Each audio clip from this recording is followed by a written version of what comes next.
Bayangkan seorang wanita muda dengan mimpi setinggi langit, tiba-tiba menghembuskan napas terakhirnya di usia yang sangat produktif, yaitu 25 tahun.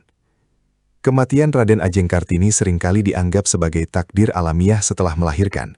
Namun benarkah demikian? Di balik keanggunan kebaya dan tutur katanya yang lembut, tersimpan perlawanan hebat melawan sistem kolonial yang mencekik. Mengapa sosok sekuat dia bisa pergi begitu cepat, saat perjuangannya baru saja dimulai? Apakah ada rahasia yang sengaja disembunyikan oleh sejarah selama lebih dari 1 abad ini? Mari kita selidiki lapisan-lapisan misteri yang menyelimuti wafatnya sang pahlawan emansipasi wanita Indonesia. Selamat datang kembali di kanal kami, tempat kita mengupas tuntas sejarah dari sudut pandang yang berbeda. Hari ini, kita tidak hanya akan membahas biografi umum R.A. Kartini yang sering kita dengar di sekolah. Kita akan membedah arsip-arsip lama, surat-surat pribadi, dan kesaksian-kesaksian yang jarang terungkap ke publik. Kita akan melihat bagaimana Kartini sebenarnya terkurung dalam sistem yang sangat ketat, dan bagaimana dia mencoba mendobraknya. Pastikan Anda menyimak hingga akhir, karena ada detail mengejutkan tentang hari-hari terakhirnya. Mari kita mulai perjalanan menelusuri jejak misterius sang pelopor. Kartini lahir di tengah keluarga bangsawan Jepara yang kental dengan tradisi feodal. Ayahnya adalah seorang bupati, namun ibunya hanyalah seorang wanita biasa tanpa gelar bangsawan tinggi. Ketimpangan status di dalam rumah tangganya sendiri menjadi benih pertama kegelisahan Kartini. Dia melihat ibunya harus tunduk pada aturan kasta yang kaku, bahkan di bawah atap rumah mereka sendiri. Hal ini memicu pertanyaan besar di benak Kartini kecil tentang keadilan. Mengapa darah biru harus menentukan martabat seseorang di atas segalanya? Inilah awal dari pemberontakan batin yang nantinya akan mengguncang tatanan sosial Jawa. Pada usia 12 tahun, dunia Kartini mendadak menjadi sangat sempit karena tradisi pingitan. Dia tidak lagi diperbolehkan sekolah dan harus menetap di dalam rumah hingga ada pria yang datang melamarnya. Bayangkan seorang anak yang haus akan ilmu pengetahuan harus terkurung di balik tembok tebal selama bertahun-tahun. Dalam kesunyian itu, Kartini mulai menulis surat kepada teman-temannya di Belanda. Surat-surat ini bukan sekedar curahan hati, melainkan sebuah senjata intelektual. Dia menuangkan kritik tajam terhadap diskriminasi gender dan ketidakadilan kolonial yang dia saksikan dari balik jendela kamarnya. Namun, di balik tembok pingitan itu, ada sesuatu yang mencurigakan. Beberapa peneliti sejarah mulai mempertanyakan pengawasan ketat yang dilakukan oleh pihak kolonial Belanda terhadap korespondensi Kartini. Mengapa pemerintah Hindia Belanda begitu tertarik pada surat-surat seorang gadis remaja dari pelosok Jawa? Apakah mereka melihat Kartini sebagai ancaman potensial, atau justru sebagai alat politik untuk menunjukkan citra etis mereka? Hubungan Kartini dengan keluarga Abendanon di Belanda pun seringkali dipandang dengan penuh tanda tanya. Apakah persahabatan itu tulus, atau ada agenda terselubung di balik publikasi surat-suratnya di kemudian hari? Kartini adalah sosok yang sangat vokal mengenai pendidikan bagi kaum wanita Bumiputra. Dia berargumen bahwa bangsa yang maju dimulai dari ibu yang cergas. Pemikiran ini sangat revolusioner dan dianggap berbahaya oleh kaum konservatif pada masa itu. Banyak bangsawan Jawa yang merasa terancam dengan ide-ide modern yang dibawa Kartini. Mereka khawatir pendidikan akan merusak tatanan adat yang sudah ada selama berabad-abad. Tekanan tidak hanya datang dari pihak luar, tetapi juga dari dalam lingkaran keluarga besarnya sendiri yang menginginkannya tetap menjadi wanita tradisional yang patuh. Puncak dari drama kehidupan Kartini adalah ketika dia dipaksa menikah dengan Bupati Rembang, KRM Adipati Aryo Singgih Joyo Adiningrat. Banyak yang menyebut pernikahan ini sebagai bentuk kompromi atau bahkan pengorbanan demi cita-citanya mendirikan sekolah. Namun, di balik itu, ada spekulasi bahwa pernikahan ini adalah cara halus untuk membungkam vokalitas Kartini. Dengan menjadi istri seorang pejabat, dia akan terikat oleh protokol dan tugas domestik yang berat. Benarkah pernikahan ini adalah akhir dari kemerdekaan berpikirnya, atau justru sebuah strategi baru yang dia susun dengan sangat rapi? Meskipun sudah menikah, Kartini tidak berhenti berjuang. Dia berhasil meyakinkan suaminya untuk mendukung pendirian sekolah bagi wanita di Rembang. Ini adalah kemenangan kecil yang sangat berarti di tengah tekanan yang dia hadapi. Namun, kesehatan Kartini mulai menunjukkan tanda-tanda penurunan yang misterius. Dia sering merasa lelah dan tertekan oleh beban ekspektasi yang begitu besar. Surat-suratnya di masa ini mulai bernada melankolis dan penuh firasat. Seolah-olah dia tahu bahwa waktunya di dunia ini tidak akan lama lagi. Apa yang sebenarnya terjadi dengan kondisi fisiknya saat itu? Kita masuk ke bagian yang paling kontroversial, kehamilannya. Kartini mengandung anak pertamanya dengan penuh harapan, namun juga dengan rasa cemas yang mendalam. Di masa itu, tingkat kematian ibu saat melahirkan sangat tinggi, terutama karena fasilitas medis yang terbatas. Namun, sebagai istri seorang bupati, Kartini seharusnya mendapatkan perawatan medis terbaik yang tersedia bagi pemerintah kolonial. Kenapa dokter-dokter Belanda yang menangani persalinannya seolah tidak bisa berbuat banyak ketika komplikasi muncul? Ada sebuah celah informasi yang hilang dalam catatan medis resminya yang memicu berbagai teori liar. Pada tanggal 13 September 1904, Kartini melahirkan putranya, Susalit Joyo Adiningrat. Awalnya, kondisi Kartini dikabarkan baik-baik saja setelah proses persalinan. Namun, 4 hari kemudian, kondisinya tiba-tiba memburuk secara drastis dan mendadak. Dia meninggal dunia secara tiba-tiba pada tanggal 17 September 1904 di pelukan suaminya. Berita kematian ini mengejutkan semua orang, termasuk teman-temannya di Eropa. Bagaimana mungkin seorang wanita yang tampak sehat pasca melahirkan bisa meninggal begitu saja hanya dalam hitungan jam? Inilah titik awal dari munculnya berbagai dugaan yang tak pernah benar-benar terjawab. Teori medis menyatakan bahwa Kartini mungkin mengalami eklamsia atau emboli air ketuban yang memang mematikan. Namun, di kalangan masyarakat lokal muncul bisik-bisik tentang kemungkinan lain. Apakah ada unsur kesengajaan? Mengingat posisi Kartini yang mulai membahayakan stabilitas kolonial dengan pemikiran progresifnya, beberapa orang berspekulasi tentang adanya sabotase medis. Tentu saja, tidak ada bukti forensik modern karena jenazahnya langsung dimakamkan sesuai adat. Namun, ketidakjelasan laporan otopsi pada masa itu meninggalkan ruang bagi keraguan yang terus tumbuh hingga saat ini. Mari kita lihat konteks politik saat itu. Belanda sedang mempromosikan politik etis, sebuah kebijakan untuk membalas budi kepada rakyat Indonesia.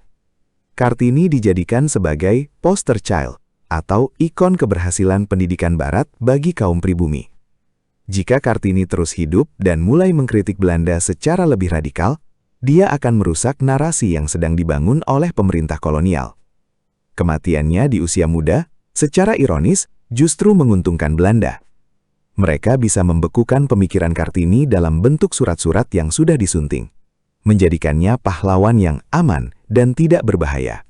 Salah satu sosok kunci dalam penyebaran nama Kartini adalah J.H. Abendanon.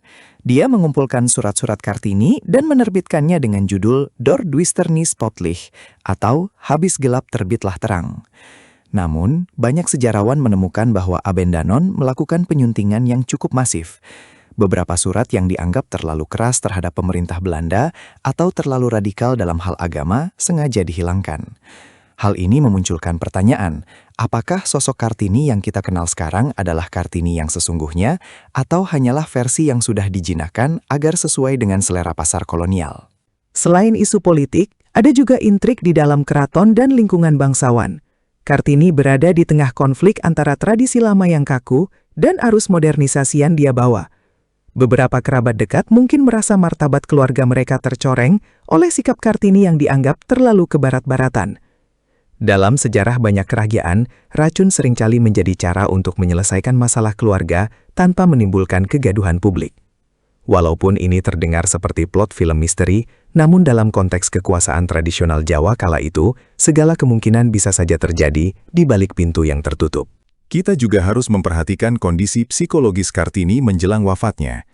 Dalam beberapa surat terakhirnya, dia menulis tentang rasa kesepian yang mendalam meskipun berada di tengah keramaian. Dia merasa terjebak dalam peran yang tidak sepenuhnya dia inginkan. Tekanan mental yang berkepanjangan dapat melemahkan sistem imun tubuh secara signifikan. Mungkinkah Kartini meninggal karena patah hati secara metaforis, di mana jiwanya yang merdeka tidak tahan lagi terkurung dalam tubuh dan lingkungan yang penuh batasan?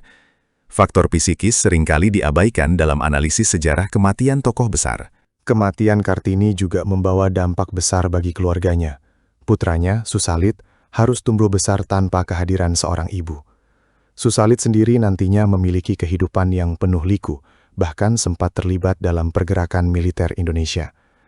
Namun seolah ada kutukan atau pola, sejarah keluarga Kartini jarang sekali diekspos secara detail ke publik. Mengapa keturunan langsung dari pahlawan sebesar Kartini seolah tenggelam dalam bayang-bayang? Apakah ada upaya untuk menjauhkan mereka dari pusat perhatian agar rahasia masa lalu tetap terkunci rapat? Kembali ke masa kini, makam R.A. Kartini di Bulu, Rembang, menjadi saksi bisu yang dikunjungi ribuan orang setiap tahunnya. Namun, berapa banyak dari pengunjung itu yang benar-benar memahami penderitaan dan misteri di balik batu nisan tersebut?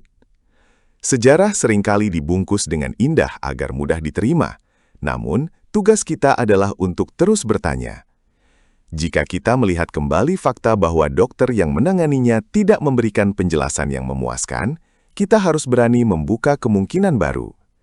Apakah ini adalah kasus malpraktik medis pertama yang melibatkan tokoh nasional, atau ada konspirasi tingkat tinggi? Seorang peneliti sejarah pernah menyebutkan adanya surat yang hilang yang seharusnya dikirimkan Kartini beberapa hari sebelum dia wafat. Surat itu dikabarkan berisi kekhawatiran spesifik tentang keselamatannya. Sayangnya, keberadaan surat ini tidak pernah terverifikasi secara resmi, karena arsip-arsip kolonial sangat sulit ditembus. Jika surat itu benar-benar ada, maka seluruh narasi tentang kematian natural Kartini akan runtuh seketika. Mengapa arsip tertentu tentang Kartini masih dikategorikan sebagai dokumen sensitif oleh beberapa perpustakaan di Belanda hingga saat ini? Apa yang sebenarnya mereka lindungi? Perjuangan Kartini tidak berhenti saat napasnya terhenti. Namanya kemudian digunakan oleh kaum pergerakan nasional sebagai simbol perlawanan. Namun ironisnya, pemerintah kolonial Belanda juga menggunakan namanya untuk menenangkan kaum pribumi. Kartini menjadi semacam ruang temu, di mana dua kepentingan yang bertolak belakang bisa sepakat. Hal ini membuat sosok Kartini menjadi sangat kompleks. Dia bukan hanya korban dari nasib biologis, tetapi juga korban dari perebutan narasi politik yang sangat besar pada awal abad ke-20 di tanah Hindia. Mari kita bandingkan dengan kematian tokoh-tokoh wanita lain di era yang sama, yang juga vokal terhadap penjajahan. Seringkali, mereka yang dianggap terlalu berbahaya akan dihilangkan dengan cara yang terlihat alami agar tidak memicu pemberontakan massa. Kartini memiliki basis massa yang besar melalui pemikirannya yang tersebar luas. Jika dia dibunuh secara terang-terangan, maka Belanda akan menghadapi pemberontakan besar. Oleh karena itu, skenario meninggal saat melahirkan adalah skenario yang paling sempurna untuk menyingkirkan sosok revolusioner tanpa meninggalkan jejak darah di tangan penjajah. Beberapa saksi mata di sekitar rumah tangga Bupati Rembang saat itu sempat memberikan keterangan yang simpang siur mengenai jam-jam terakhir Kartini. Ada yang mengatakan dia tampak segar, ada yang mengatakan dia merintih kesakitan yang tidak biasa. Namun karena perbedaan status sosial, kesaksian para pelayan dan orang kecil ini seringkali diabaikan oleh para sejarawan formal. Padahal seringkali kebenaran tersembunyi di balik suara-suara yang dibungkam. Jika kita mendengarkan lebih dekat pada tradisi lisan di Rembang, ada versi cerita yang jauh lebih gelap daripada yang tertulis di buku teks. Salah satu teori yang cukup ekstrim adalah tentang penggunaan ramuan herbal yang disalahgunakan. Di lingkungan keraton, pengetahuan tentang jamu dan tanaman obat sangatlah tinggi. Tanaman yang bisa menyembuhkan, jika diberikan dalam dosis yang salah, bisa menjadi racun yang mematikan tanpa meninggalkan bekas yang jelas bagi dokter barat. Mungkinkah ada pihak yang memanfaatkan kelemahan fisik Kartini pasca melahirkan untuk memberikan obat yang justru mempercepat kepergiannya? Ini adalah hipotesis yang sulit dibuktikan, namun tetap menghantui sejarah kepergiannya. Kita juga tidak boleh melupakan peran suaminya, KRM Adipati Aryo Singgih Jojo Adiningrat. Walaupun digambarkan sebagai suami yang mendukung, dia tetaplah seorang pria yang berada di bawah tekanan struktur kekuasaan kolonial. Sebagai pejabat tinggi, dia harus menyeimbangkan antara cinta kepada istrinya dan kesetiaan kepada atasannya di pemerintah Belanda. Apakah dia tahu sesuatu yang tidak dia ungkapkan kepada publik? Kesedihan yang dia tunjukkan setelah kematian Kartini memang terlihat tulus, namun dalam dunia politik, emosi seringkali menjadi topeng yang paling efektif untuk menutupi kenyataan pahit. Setelah kematiannya, Yayasan Kartini didirikan dan sekolah-sekolah Kartini mulai bermunculan. Ini seolah menjadi kompensasi atas hilangnya sang pelopor. Namun, kurikulum di sekolah-sekolah tersebut pada awalnya sangat dikontrol oleh pemerintah Belanda. Mereka ingin menciptakan wanita pribumi yang cerdas, tapi tetap patuh dan mencintai budaya Barat. Ini adalah bentuk lain dari penjajahan intelektual. Kartini mungkin sudah tiada, tapi namanya terus dieksploitasi untuk kepentingan yang mungkin akan dia lawan jika dia masih hidup. Inilah tragedi kedua dari seorang Kartini. Apa yang bisa kita pelajari dari misteri ini? Bukan sekedar mencari siapa yang bersalah, melainkan memahami betapa mahalnya harga sebuah pemikiran di masa penjajahan. Kartini adalah bukti bahwa sebuah ide bisa lebih menakutkan bagi penjajah daripada ribuan senapan. Kematiannya yang misterius menjadi pengingat bahwa perjuangan untuk kesetaraan dan kebebasan selalu penuh dengan risiko. Hingga saat ini, sosoknya tetap menjadi inspirasi, namun kita harus tetap kritis terhadap narasi yang diberikan kepada kita. Sejarah bukanlah sesuatu yang kaku, melainkan sesuatu yang harus terus digali. Beberapa tahun terakhir, muncul gerakan untuk meninjau kembali kasus kematian Kartini secara ilmiah. Para ahli medis mencoba menganalisis gejala yang dijelaskan dalam catatan sejarah dengan pengetahuan kedokteran modern. Meskipun tanpa jenazah, analisis data sekunder ini memberikan gambaran yang lebih masuk akal. Namun, tetap saja ada faktor X yang tidak bisa dijelaskan secara medis, yaitu faktor manusia dan intrik politik di baliknya. Selama arsip rahasia di Den Haag belum dibuka sepenuhnya, kita mungkin tidak akan pernah tahu kebenaran yang sesungguhnya tentang apa yang terjadi di kamar itu pada malam September 1904. Mari kita renungkan kembali judul bukunya, Habis Gelap Terbitlah Terang.